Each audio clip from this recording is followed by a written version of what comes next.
Self-Publishing Podcast, episode number 151. This episode of the Self-Publishing Podcast is brought to you by 99 Designs, the online marketplace that helps you get outstanding book cover design at an affordable price. Start your custom design today at 99designs.com/SPP. Enjoy a free Power Pack upgrade valued at $99. Welcome to the Self-Publishing Podcast, where if you want something done right, you've got to do it yourself. And now, here are your hosts, three goths who spend most of their time up in the trees, Johnny, Sean, and Dave. Hey everyone, and welcome to the Self-Publishing Podcast, the podcast that follows three full-time authors as we attempt to change the face of indie publishing. Join us and our trailblazing guests as we shove aside boundaries, freely experiment, and occasionally screw up. I'm Johnny Vitruan, and my co-hosts are Sean Platt and David Wright.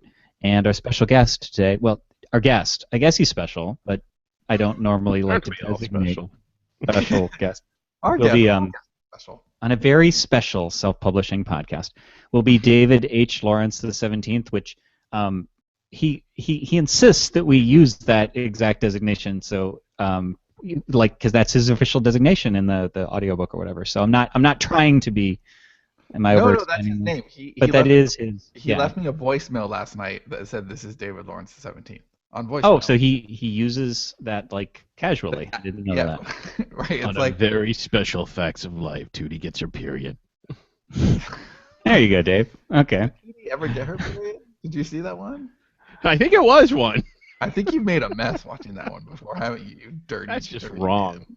All right. Well, let's. So it will be David.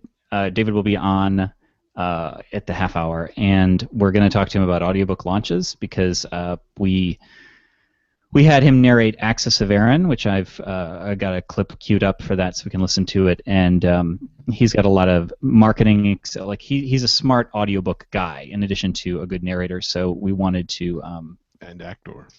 give it a shot. And an actor, of course, we know him from Heroes. And I saw I'm rewatching Lost, and David has like a 30-second part in Lost. It was just like that's our audiobook narrator right there with Kate and Was he Claire. by the smoke monster? No, he was a cab driver Oh, in one of the Flash Sideways. Yeah. or Do Flash you remember Forward. the final season, the Sideways season, where they're all landing in LA and Kate accosts Claire in a cab? He's the cabbie. Okay. And then he runs away from the cab. He abandons it. So that's And the smoke monster gets him. Yeah. Smoke Monster gets him. There is no at smoke LAX. monster for David. Oh, he got cheated, man. We just saw that like a couple months ago. It was pretty awesome.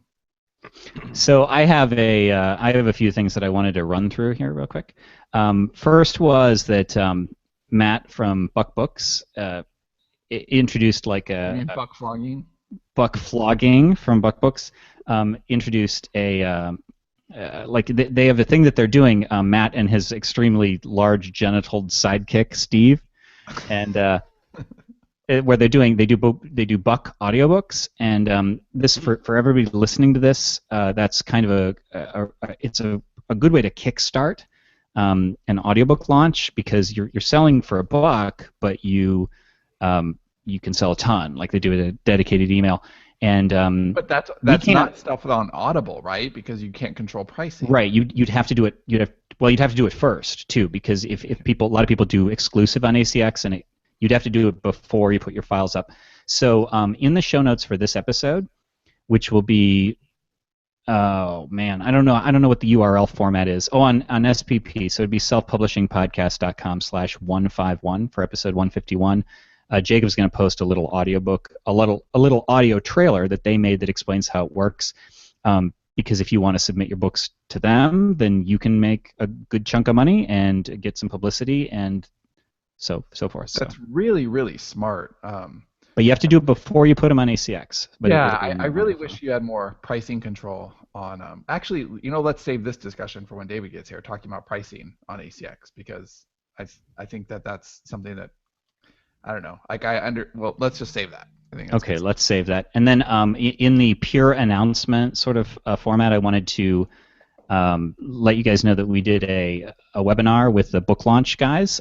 Matt Gartland was on a few episodes ago representing that, talking about book landing pages for authors, something that we're in the process of working on as we get our hands on a new theme here soon.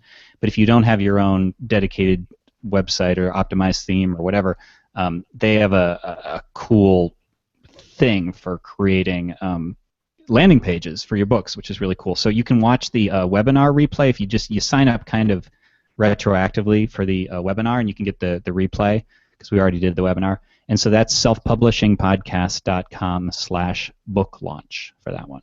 And that was a really good webinar. Yeah, you know what was cool about that? I'll say two things that were cool about that. I loved the attendance. Kind of surprisingly high, I thought, shockingly. Yeah, there was a lot of people who signed up for it, which tells me that that's a need. Like that is a need in the marketplace. You know, authors want smart landing pages, and they want it to be simple. So that I mean, I've always thought that was a need in the market, but that attendance surprised me. It was very high, and also there was very little drop off. Like there were a few people who you always lose people in webinars toward the end, and that didn't happen. That didn't happen. It was like 98% by the end, which is kind of shocking. You know, I had giggles at the beginning of it, and it took me a while to get those under control. But we were smooth sailing after that. But now you're contradicting the email tomorrow about us being girly. Way to go, Sean. Well, sorry. I also really liked. You know, I had seen it when Matt demoed the software, you know, early or a couple weeks ago, I don't know, whenever it was. But even watching it again, it was really cool. You know, when they take the Amazon number, the AISN number, and they plug it in, and then they press a button, and it pre-formats this whole page for you with your book there and the product description and the price and all that. That's pretty boss. That's as push button easy as it gets. So I'd already seen it once, but still, it made me all kind of giddy and girly and giggly. So that's selfpublishingpodcast.com/book launch if you want to watch that.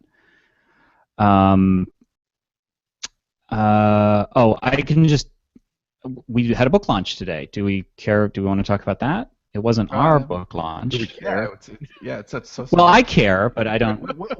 I want to know what Dave mentioned, right? Dave doesn't care. I don't care about As a matter of fact, that should be the title of the announcement email. Dave doesn't care about this. That should be the name of his autobiography. I know we change it all the time, but Dave doesn't care is actually. What do you think the SEO is like on Dave doesn't care about this? Like if you Google for that, how many of them do you think are our Dave? I think he controls the first 32,000 pages of results for Dave doesn't care. He's like Honey Badger. Do you want to talk there, Sean? Since I've been talking about that launch. Yeah. Well, there's a book out today called My Stepbrother the Groom, a romantic comedy, and it's a Lexi title, and it is shockingly tame for a Lexi title. I wonder why that is. She has a trashy, a trash talking sister, which is fine. We could write that all day. This is not really Lexi so much as me and Johnny pretending to be Lexi. We failed to write a romance the first time, so we decided to give it another shot.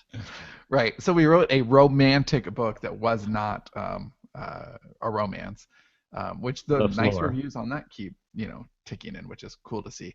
That's La Fleur de Blanc, and that was it's a good book, but it's definitely women's lit more than it's anything like a romance. It does not follow the romance story structure, and so we were like, damn it, we're gonna try this again. Sorry, Lexi, we're borrowing your name again. And we did Stepbrother the Groom, a romantic comedy, which is funny. Like it's funny. We had some very, very funny story meetings for that one. But because it's us being tame, there's a sex scene in it, but it's really mild for Lexi for sure. And is it redacted funny or space shuttle funny? I don't know. I think my dad sent me 2 emails saying how much he loved Decoy Wallet. Awesome. So I think that it's funny, and it definitely follows romance story structure. And what was cool about it is Johnny and I have each seen 33,000 rom-coms, so it was pretty easy to get into that mode, and it was fun. It was a really, really fun exercise. I'm really proud of this book. And then and that was an Apple. We did an Apple exclusive pre-order on that. That's one of the things that we're really starting to get excited about. I don't know if Dave gets excited, but he should, because an Apple like a pre-order on Apple for Yesterday's Gone season 6 would be fantastic. But I've said this a few times, but pre-orders are really important on Apple because they kind of count twice. You get that second clap when the book goes live, and you can rank. So like Contact, which is the second in the Invasion series, already has a whole bunch of pre-orders, and so on launch day, like that's going to have a really nice momentum. Now this one was an exclusive on Apple, and it didn't do as well because it's like first in a series, and it's not us, but also the pre-order decent broke chunk. on launch day. Sorry? Too. The pre-order broke for a while when it first went live. Remember, the pre-order wasn't working. Right. That may have impacted something. So there's that, but just we're really getting excited about pre-orders in general. Like the biggest hitch to pre-orders for us is got to write product descriptions and stuff. Like, but as far as doing it, I want to do that because you can do it a year out, and I just want to let's start accumulating those. Yeah, we'll be doing it for a lot of things that we have coming out. Like for example, Robot Proletariat 2. Nightmare Factory and Ruby Room, which are both sequels to the Dream Beam Engine. Season 3. Yeah, these are all things that are in like final draft now. You know, they're not ready to give to our platinum readers yet because they still need a tiny bit of work, but they're pretty close to it. And at that point, you know, once they go to the platinum readers, even if they're not coming out for 3 to 6 months, you know, on actual platforms, there's no reason not to have that pre-order page up. It just makes sense. So. Of course, you can't have it that early up on Amazon, but you can up to a year on Apple. Or Nook, I don't think, or Kobo. I don't know how far out they let you do it. I know that Amazon is only like I think 90 days, maybe 120. I'm not sure, and Apple is a year. Those are the ones I remember. Speaking of Kobo, I know that I'm sort of in announcement phase, but if you guys get those little things to sign up for the Kobo promos, like. We've had mixed success with those in the past, but the one that's currently going on is kind of kicking ass. Like Kobo, screaming up as a dark horse on Invasion, and it's just been bing, ping, ping all day. And we're losing. I'm putting that in air quotes. Losing 30% because it's a 30% off promo. But I kind of don't give a shit if we're selling a ton of copies. Like I think it's like #1 in sci-fi in the U.S. right now. Oh, that's awesome. Pretty cool. On Kobo. So if you get those, the invitations, heartily endorse. Like that would be something to do because on that book, if we're normally a 70% commission would be around $350 on a $4.99 book, and the way it works out with a 30% reduction is we're making about $250. But if you lose $1 a book and you sell a crap load more books, who cares? Yeah, it's like a book thing. That's like resenting affiliate commissions. that's right. Sales you weren't going to get. Right. So that's it. We got a while before David comes on. Do we want to do a round of something cools? Yeah, I have two. I have one that it's not really something awesome, but I just have to mention it because it is awesome. But okay, it's something awesome, but it's not awesome. I think you're violating a cardinal rule of something. No, awesome. It is awesome. It's just not. Nothing is awesome. Okay, I'll do my actual something awesome first, which is the movie Boyhood. If you haven't seen the movie Boyhood and you make art, you know, I highly recommend it.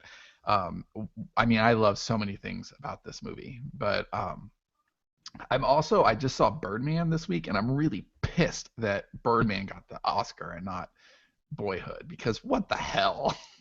But that's a whole different conversation. But Boyhood took 12 years to make. Like, there's so much craftsmanship in that. It doesn't really follow normal story structure because it doesn't have to, because its balls are so big. Can you imagine if you took 12 years to make a project and then you realized the lens cap had been on? That'd be a real knee slapper. Motherfucker! So I think that anyone who's making art should check out Boyhood. It's a magical movie, and it's the kind of movie it will never ever be made again. You know, this is just it's a one of a kind piece of art. And when you look at how much stuff is an echo or it's just really derivative in Hollywood, something like this is just it feels magical when you're watching it. If you don't know what Boyhood is, basically Richard Linklater took 12 years to make this movie, and when it starts, the boy is 6 years old, and he met for, they met for like a week every year for 12 years and made this movie. And so you get to see over the course of 2 hours and 15 minutes, you get to see this boy turn from, a 6-year-old child into an 18-year-old man. And the emotions that you feel watching that are just, there's really no parallel. It really is a unique experience. And I just think that if you like movies, if you like, art, it's absolutely worth checking out. So that's my something awesome. I'm making a movie like that where somebody meets somebody over the course of 12 years and they say they're filming a movie, but at the end you find out it's a snuff film. The twist. Sean, what is your non-awesome awesome? I want to know what that is. After that cliffhanger, that open loop. I just need to. Is it Dave's idea? Because I like that. I need to stick with Dave for just a second. So Dave and I, we're gonna write some Dark Crossings, and I have little story sketches. They're like scene seeds, right? They're like, okay, here's a concept for a short story that I like. Why don't you add whatever you want to it, and then I'll start writing it. So he gets his hands on the first one of these yesterday, and I get one of these all cap slacks like, oh my God, you got to check out your Dark Crossings folder now. And so I come back after having a really pleasant dinner with my family. I'm in a super good mood. And then I just get to see how Dave sees the world. And it's just it's so terrible. I am so proud of this story. Just what I did to it. It was just so beautiful. Sean had this story. I so want to just tell the story, but I won't. Don't tell the story. But basically, Sean has this story about a babysitter that finds something. Okay. So the way Sean wrote the story, like towards the end, like he wrote, it could be this or it could be that, but it just felt kind of like, well, I've seen that a million times, but what I haven't seen is this. And it just, I took it so dark, and I'm so happy with how dark it went. It's just like the best thing ever. Thing we ever write. I want to write it, actually. I don't even want you to write it. So yeah, there's that. But it's one of those books that I want to hand to somebody and just watch them as they read it and wait till they get to the end. Watch them cry. Watch the hope just fade. Yeah, it does go with the Dark Crossings tagline, which is short stories, killer endings. I think we need to do more stuff like, I think too many of our Dark Crossings endings aren't really dark enough. I think they should just I don't think they have to be that dark. Do. I think they have to be a hook. They have to be a great ending. They don't have This to is a great ending. This is a damn catchy ending. But it's so filled with despair. You guys are going to have to tell me what this is after. Yeah, we're going to love it. All right, Dave, is this your something cool? Oh. No. I got nothing cool. You can talk about the Yesterday's Gone cover. That's pretty cool. Okay, so my other cool is I'm listening to the great courses that I was talking about a few times ago about the words, the history of words. I'm listening to one now about vocabulary and how to absorb more vocabulary, because the average college graduate has about 40,000 words in their vocabulary. A really, really amazing vocabulary is about 75,000 words. Yeah. Average Floridian has 4,000. How do you get those extra 35,000 words? There's no way to learn them one at a time. That's just too exhausting. But if you learn basically the morphemes and you learn how words are put together, then morphine? Yes, morphine. Then you can pretty much... with a G, never mind. So this is all background. I'm hearing the professor, and he's telling a story, and he's saying that stories are a really great way to remember words and blah, blah, blah. And he's telling a story about this time he was in New Orleans, and he got mugged by a guy who came up to him and said, I can tell you where you got those shoes. Are you kidding me? No, I swear, and I about pissed myself. I was so happy. I wanted to tell you guys, but I wanted to see it at the moment. I was so happy. I was just. Did he talk about if only he had a decoy wallet? No, he said nothing about decoy wallets, but he told the whole story, and he said apparently this is a New Orleans tradition. Like this is a thing, and it made me so happy inside. So do a lot of people do it, or is it just one guy does it a lot and he's become like traditional? I don't know. Maybe he's just a legend. He's like the king of this. I think it's a cottage industry. He has They got one on every street. All right, you got to pay me $1 for every guy you rip off. Right? Like he owns the corner. So that's why something that's not cool but is cool. Okay, my cool thing is I don't know how to talk about. Okay, well, we have a Yesterday's Gone. We're rebranding the Yesterday's Gone covers, and we have a cover designer that's doing your stuff. A lot of great covers doing it. And when this person first did the cover, Sean showed me, and I was like, okay, I'm just not feeling it. Like when I saw the work that this person did on your, and no, I'm not saying who the person is because I'm gonna put this out there right now. Okay, whenever we have like. Whenever we give out somebody's name, that person gets like really busy, and then we can't book them anymore. So if you want to know who does the covers, forget it. You're not knowing. It happened with our editor. It happened with our formatter. It's just like, okay, come on, man. Now we can't get our shit done. Yeah. So once our covers are all redone, fine. But right now we're already having to wait till June to get our list done. Yeah, this person's already in demand, and if suddenly it just got out. It's just forget it. But anyway, so I wasn't loving the cover, and Sean's like, well, man, you're too close to it. You can't really judge it for what it is. I was like, no, that's not what it is. So we went back and forth, and I had this person do like, I don't know, all these different 93 versions. So I can tell Sean's getting annoyed with me, and he's like, well, maybe they're not right for the cover. Maybe we'll just, do something else. So whatever. I don't care. So I'm like, okay, I'm at the point where I'm like, just fuck it. We'll just go with that cover, even though I don't love it. The original cover, to be fair, I thought was pretty awesome. Like it. Well, this story has a happy ending, but it's not like the original was bad in any way. It was. When we're ready to reveal it, I'll show that original cover. It wasn't right for the book. Okay? The result is amazing, but the original was not bad. Okay, I have to interject here. Okay, because the original cover was not flashbang. Like I think the ones that Dave's referring to are like Namaste and what's the other one? Robot Proletariat. Like these look fantastic. Yeah, these look really, really good. And wait, no. Dave wanted to have his balls licked, like his eyeballs. I mean, the moment he saw it. You need to look at it and immediately say, yeah, that's top of genre. But the other book was like middle of genre. But none of ours look like that. Yeah, none of ours. Yeah, they do. None of ours. No, they don't. You've seen the done ones. They always come in rough draft, and then we're like, okay, here's what we need to do. Whatever. But we didn't have a rough draft thing there like that. So okay.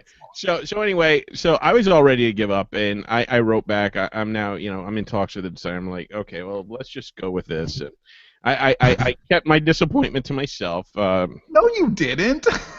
More or less, I did. And then the person came back with. I opened the email and they said, okay, I decided to try something new. And I was like, okay, so I'm scrolling down and then immediately I'm like, yes, fuck yes, that's it, that's the cover right there, boom, you did it. All right, so I am now like so very impressed and I'm very happy. Can't wait to reveal it, but I'm not. It was absolutely. It's not going to reveal it now. Speaking of cover designs. Well, yes. So, what would you did, David? What you just did? I just called you David.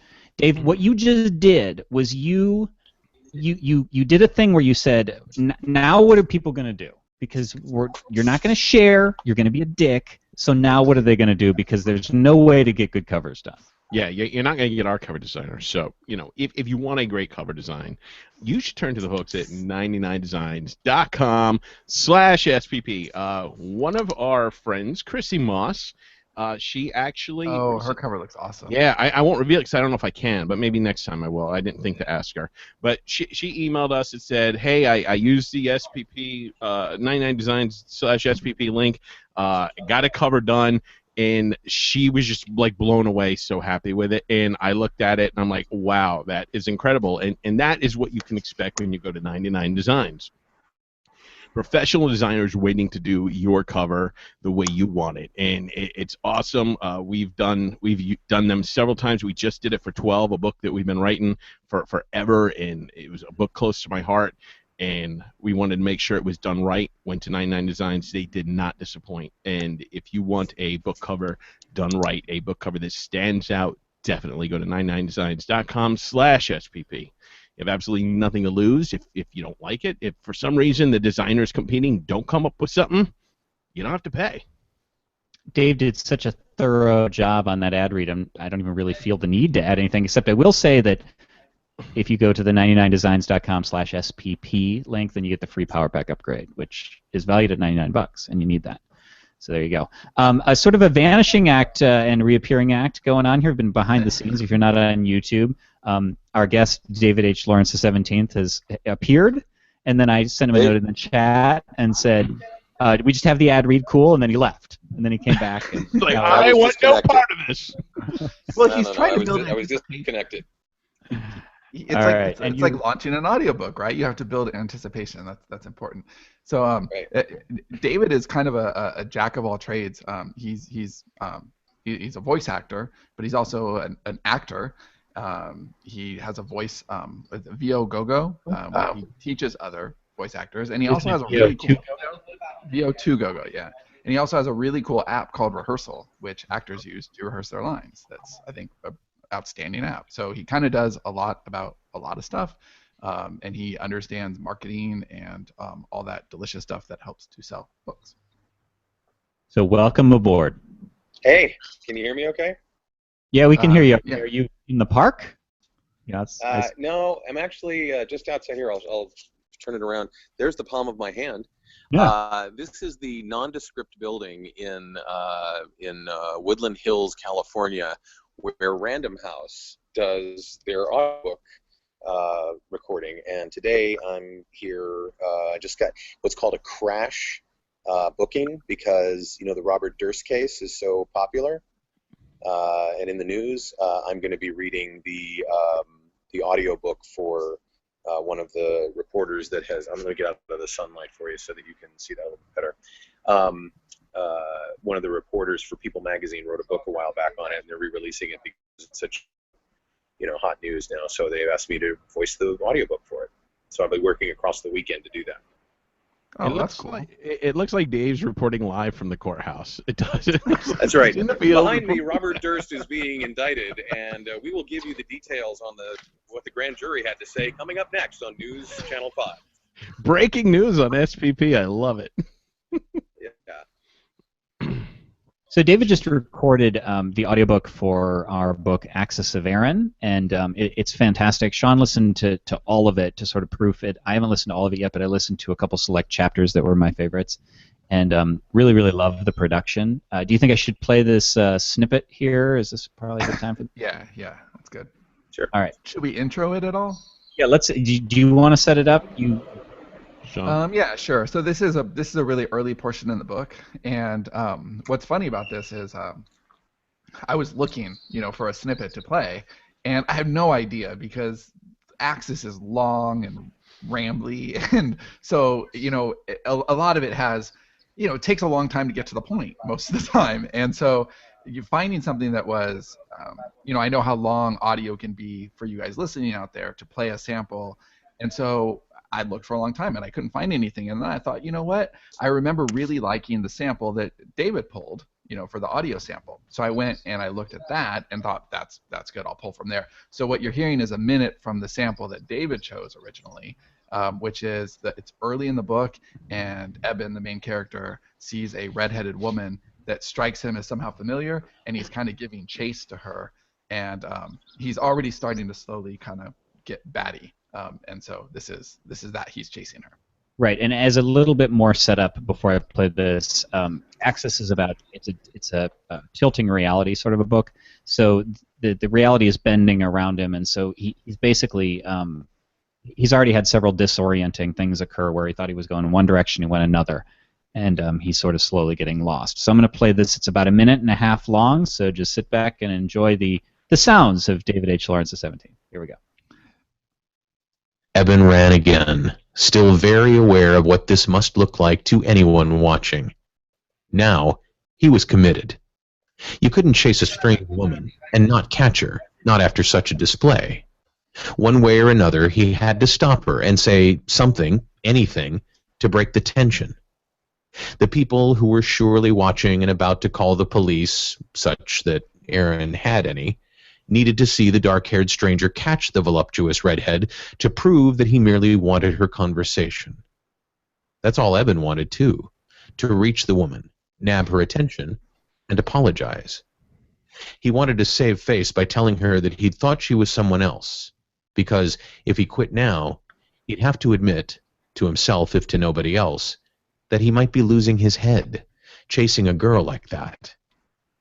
He'd done too much running now to abandon his pursuit.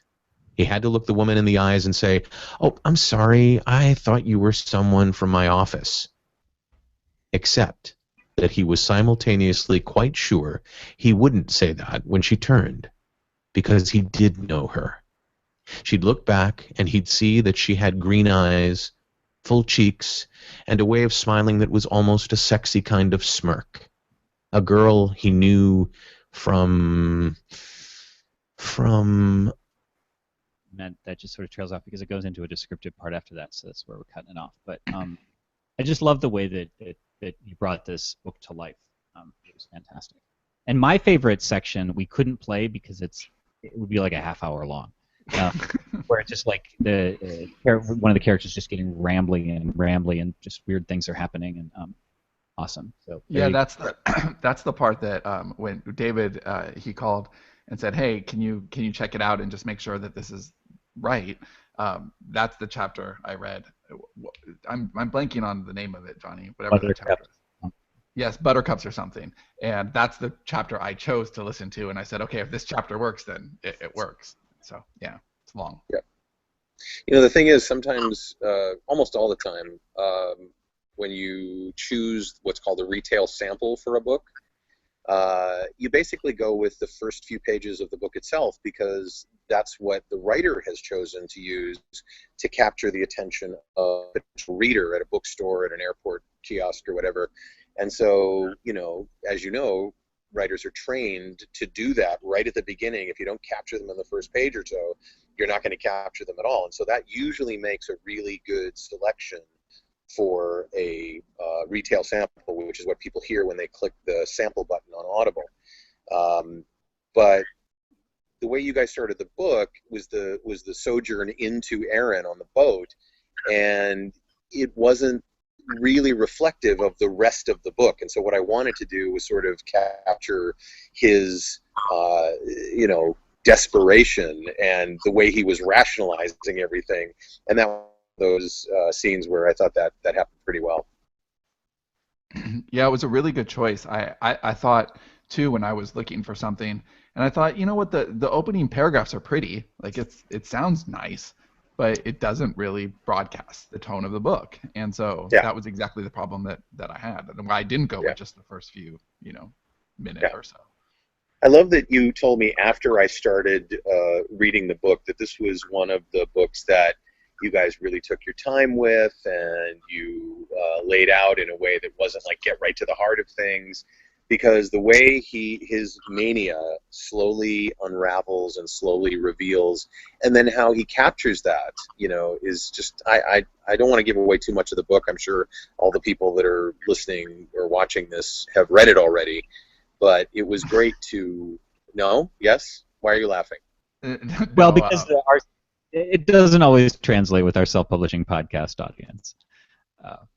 What I hope doesn't so. always That's why it's the people who listen here don't necessarily read our books, and I would say that access. They'll read Write, Publish, Repeat or something like that, but not necessarily fiction. So this is a business-to-business podcast, is that right? Yeah. Right. Yeah, exactly. Okay. Great. Which is maybe actually a good transition point. So you work with a lot of authors with, you know, launching audiobooks and stuff. So what seems to be working in terms of really, because we treat audio erroneously, but this is how it is because this is how we think, as sort of a by the way, like we don't really pay attention to it. So what do you do to successfully launch an audiobook? Well, I think first of all, making sure that your expectations are reasonable is the first thing that a lot of authors just blow right by. You know, they think this is going to be, you know, because it's sold the way it's sold as a print book or as an ebook, that's how it's going to sell as an audiobook. Some audiobooks far outstrip the print or ebook versions, and some barely hit 5-10% of the sales or the distribution of that. So I think having your expectations being open and understanding that it could be great, could be crappy. I think the other thing is having reasonable expectations about your narrator and understanding that the narrator's job is not to fully flesh out the book, but to leave the listener with the same opportunities to fill in the story and the way they picture it in their heads as you do when you write it. A lot of authors are looking for you to write to life as though that's the way they should be drawn. And the truth is that if you do that, if you get really, really specific with the characters, you can somehow jump out in front of the story, and people start listening to how you're doing the characters and whether or not that fits with what they thought should be. And the truth is, you should give them some wiggle room, some room to actually complete the picture in their own head. And then from there, it's like pay your narrator a lot of money. That's what I say. That's what I think people should do. How do you decide what? Okay, let's say you have a book and it's doing decently well. You're moving copies, on platforms because you're smart enough to not just be on Amazon, and you're out there, and your book is doing pretty well. Your reviews are good. How do you decide? Okay, now I want to have this book professionally narrated. Is it based on sales? Is it based on the type of book you have? You're talking about for the author. Yes, right. So for the author, yeah. if they say, okay, well, is it a genre thing? Like a space opera is not going to sell as well as a business book, or how do you decide that? I don't know that you should ever decide not to turn a book into an audiobook. I mean, if you want to reach more audience, if you want to reach an audience that prefers to consume content with audio rather than, with words, with visual reading, I would assume that you're going to make an audiobook out of any book that's being published. I mean, and that goes to nonfiction, technical books. I got one of my students, one of my clients, is actually on the third in a series of Linux books. And I'm going to tell you, you want some compelling copy? Yeah. You start looking at how you manage a server in audio. That's going to be some, or some PHP code. Oh, sexy. Sexy but the page thing turner. is, he's paying his rent with that book. I mean, he's making enough money with that book that he is doing just fine, thank you very much. And that's just one of, dozens of books that he's done. He just happens to have one of those tech guy voices, But I guess that unless you really hate your work and you don't want to ever hear it said, there's not much. There's not much that I can.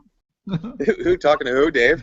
Dave, yeah, he hates everything he does. Yeah, he hates everything. Dave hates everything. He's like Mikey.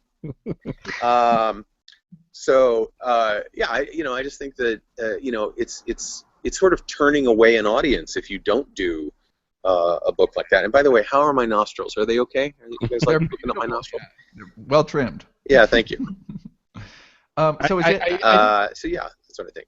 Yeah, I think basically what you're saying is, if you have a book, you want it in every bookstore possible, and that's the same. Audio is like another store. Why wouldn't you put it there? It makes no sense not to.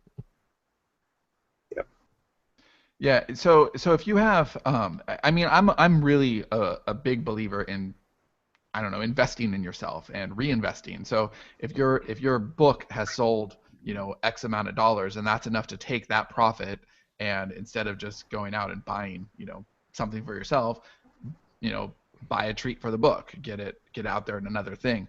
But I think it's hard if you're an author and your book is just middling along, it's not quite doing very well, and it's going to cost X amount of dollars to hire a narrator and get it out there.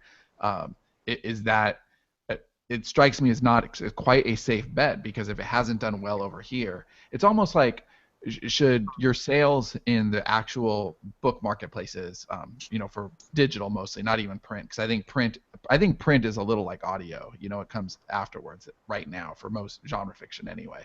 So would you use it as like a litmus test? Okay, if I have 3 books and this one is doing well, that's the one I'm going to pay to have done in audio? Or do you think of it as a genre thing? I have these 3 books, but this one seems like it would most lend itself to somebody in the car on their way to work enjoying it and then getting the next thing. Yeah. So I don't think you can safely predict that if a book is doing well in one category of consumption, that it'll do well in another. But I do think you can look at your body of work and say, here's the order that I'd like to put things in. I'd like to put this book out there first, see how it runs, see if I'm good at picking my narrator. And if, by the way, you need help picking a narrator, I'm happy to take emails from people saying, hey, this is what I'm thinking, because I specialize in working through ACX as well as working at, publishers like Random House. And what's the best way to contact you there? Which website or contact mode? just my email address is fine.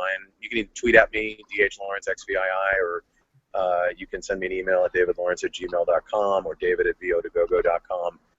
Yeah. But, I think sometimes authors have fairly interesting ways of going about finding narrators. And here's one thing that I would do. Do exactly what Sterling and Stone did with their narrator. Don't talk to them at all once they start the book.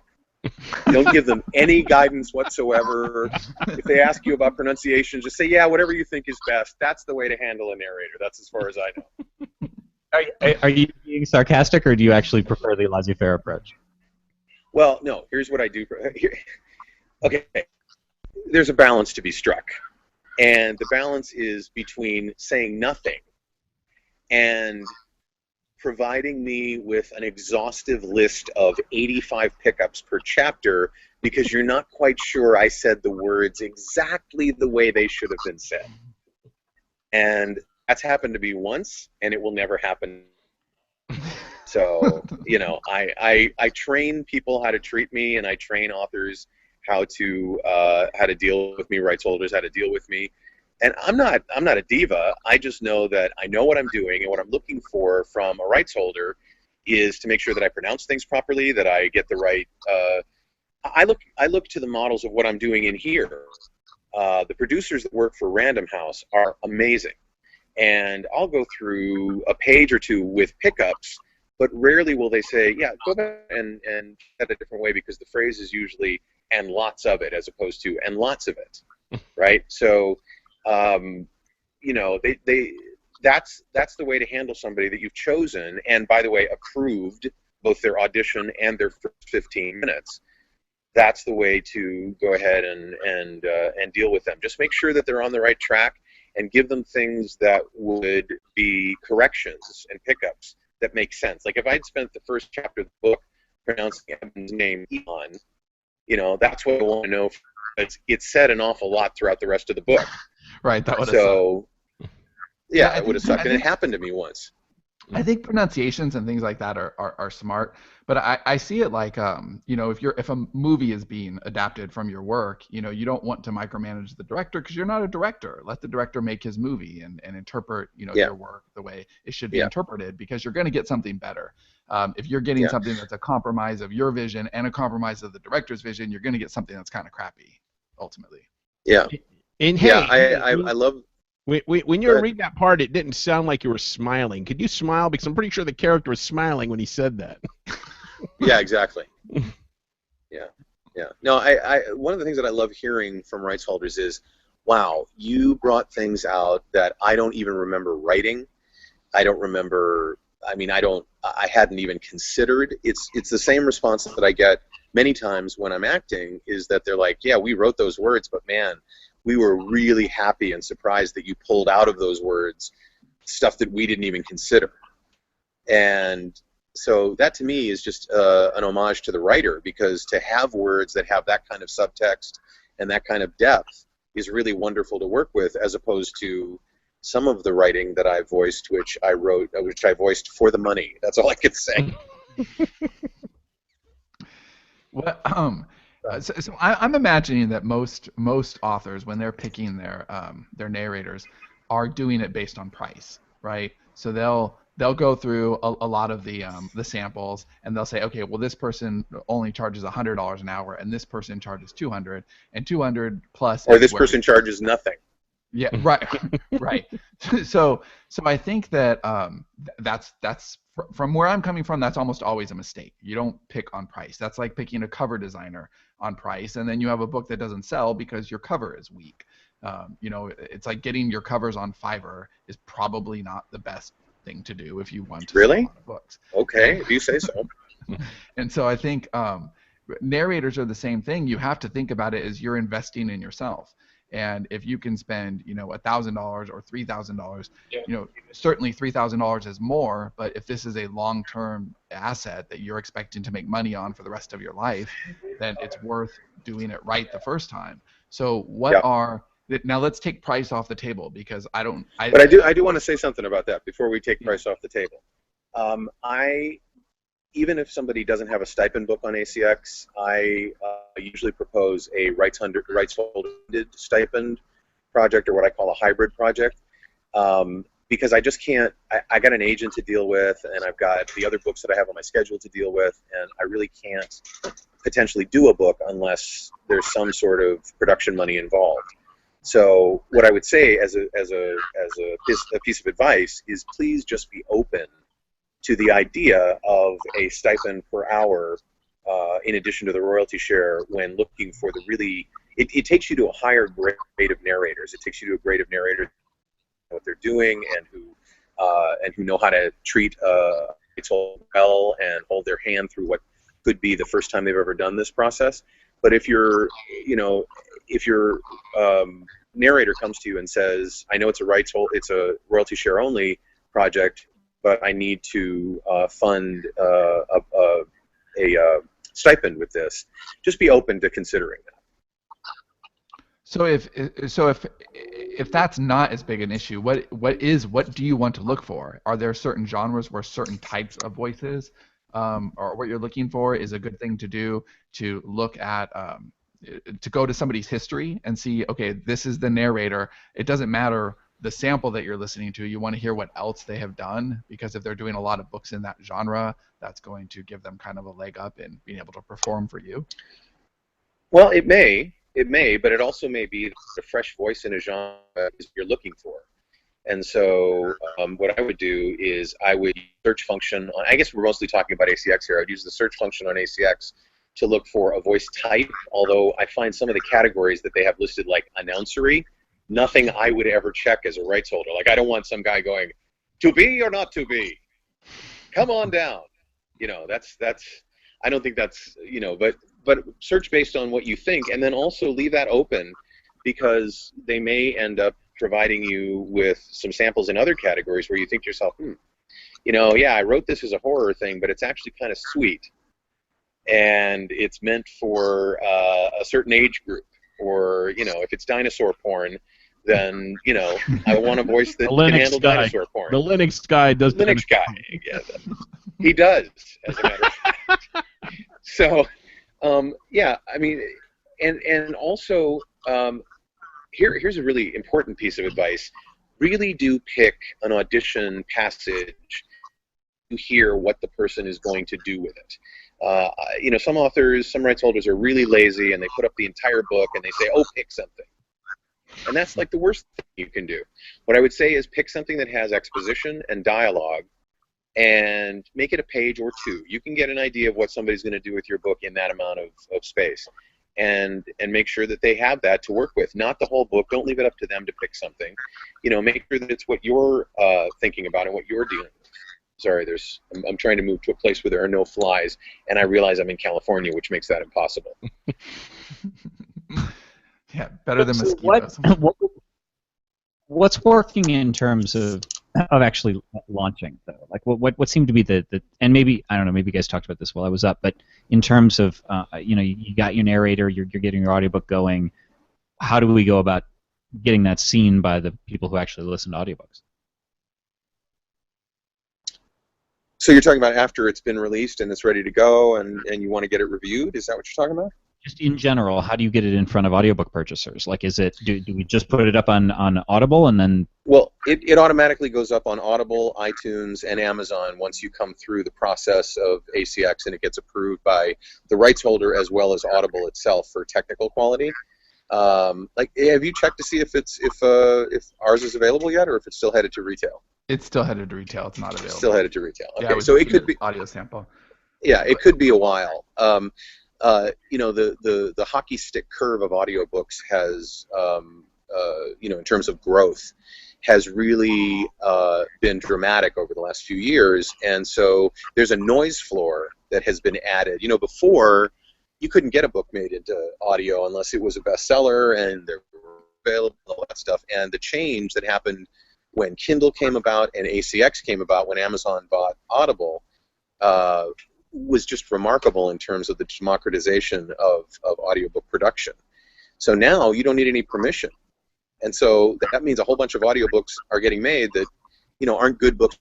No offense to anybody listening to the show. I'm sure everything's fantastic. But there are certainly some books that have been written and, they're not written to the standards that books traditionally have had to meet to be turned into audiobooks. So now it just goes automatically into the marketplace. And what you really want to do is make sure that you use the codes that they give you, because do they give you guys codes? They give us codes. Yeah.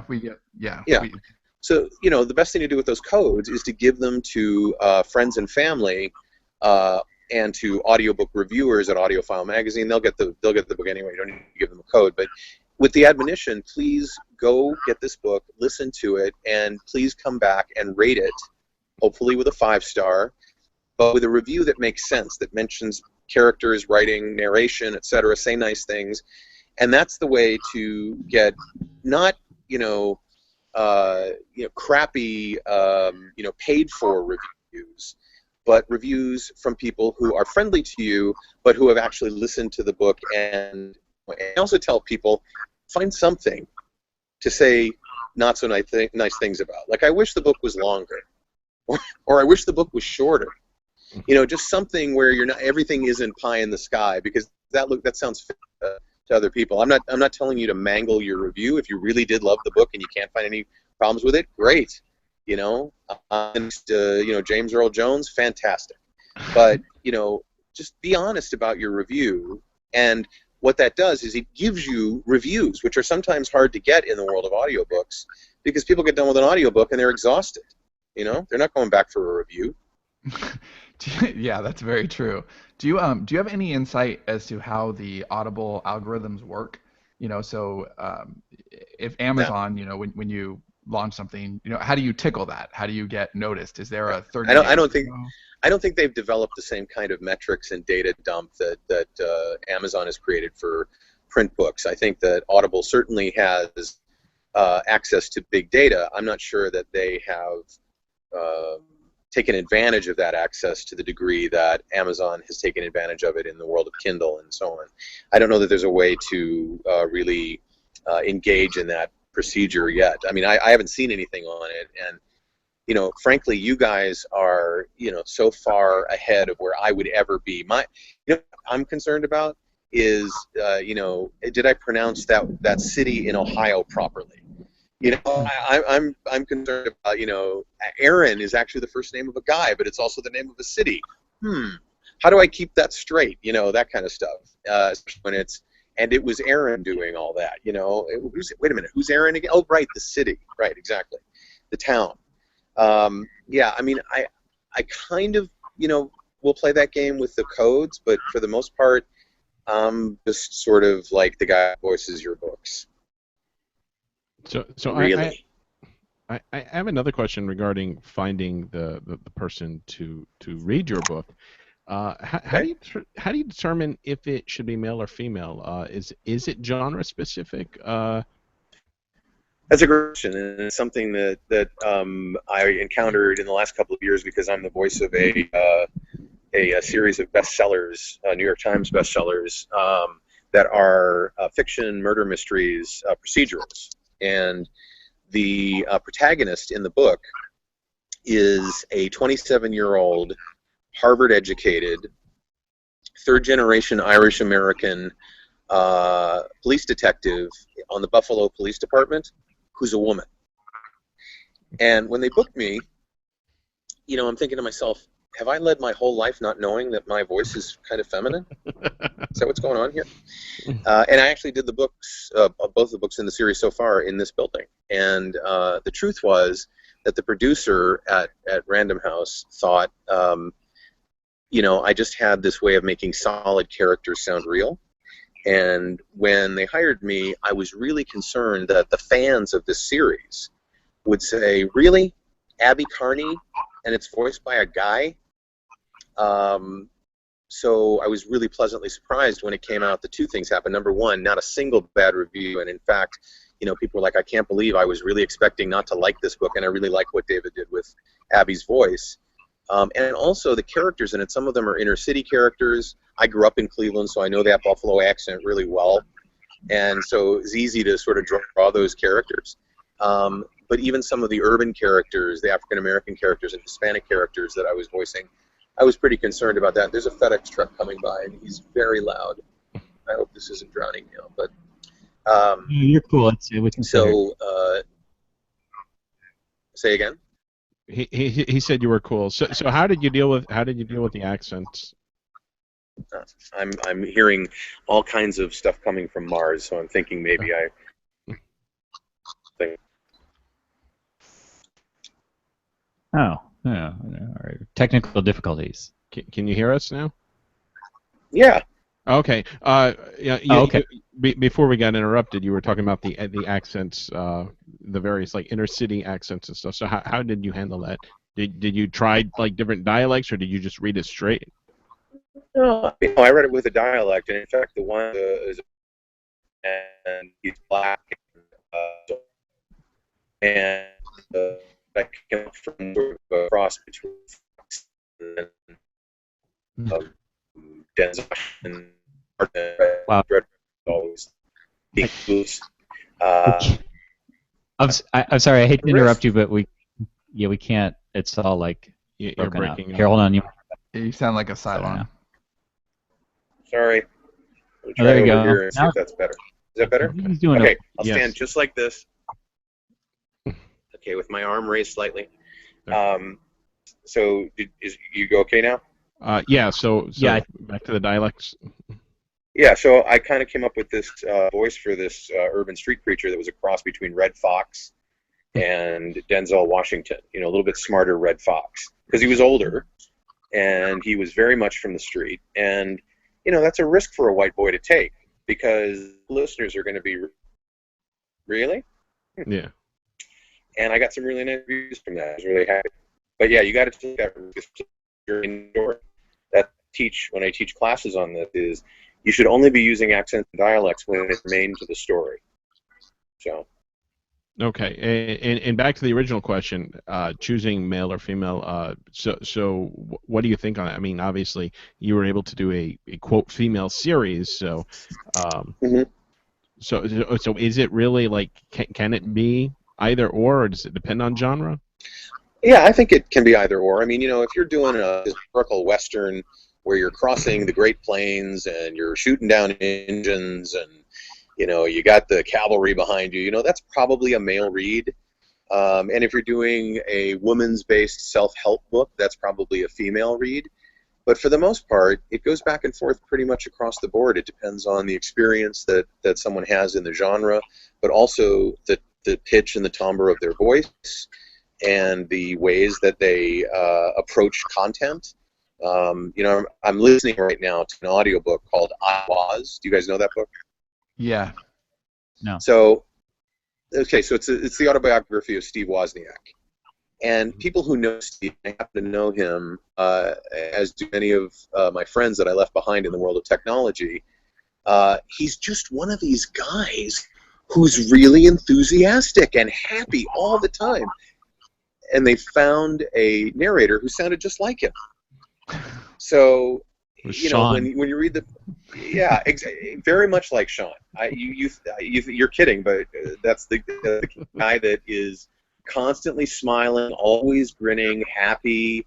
And when I started listening to this, I'm like, especially when he's talking about, I didn't know I was doing anything wrong. I was trying to learn about the phone company and the dials. But he told me that's a federal felony. And I'm like, really? Okay. Like he's just one of these. But the guy that they got to do the book sounds just like that. So it was like.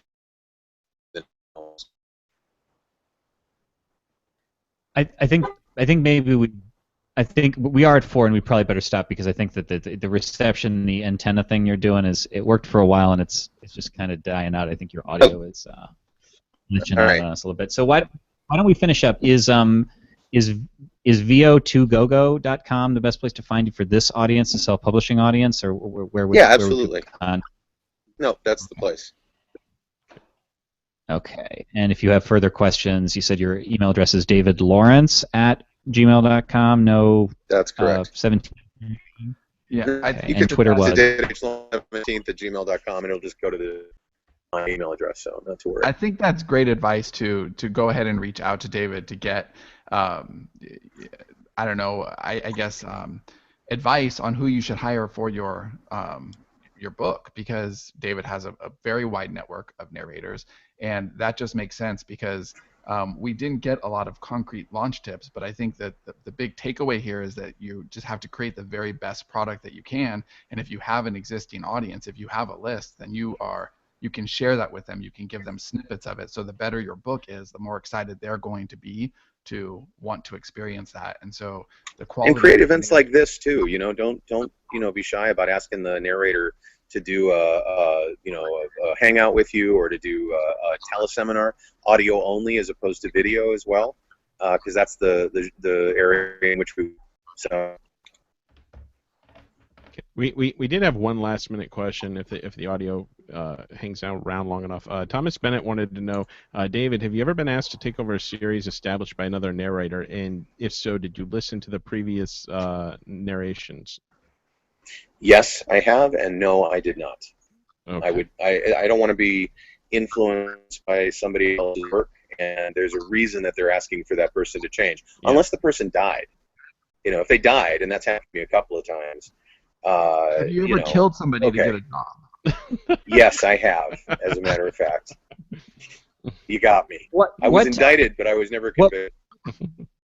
Is that totally distracting to a listener? Because I have a series that the narrator didn't work out, and I'm just like, well, now what? Because I'm going to have a changed narrator in the middle of a series, and I don't know. I mean, there's no way around it, but I just don't know if that's totally jarring or what.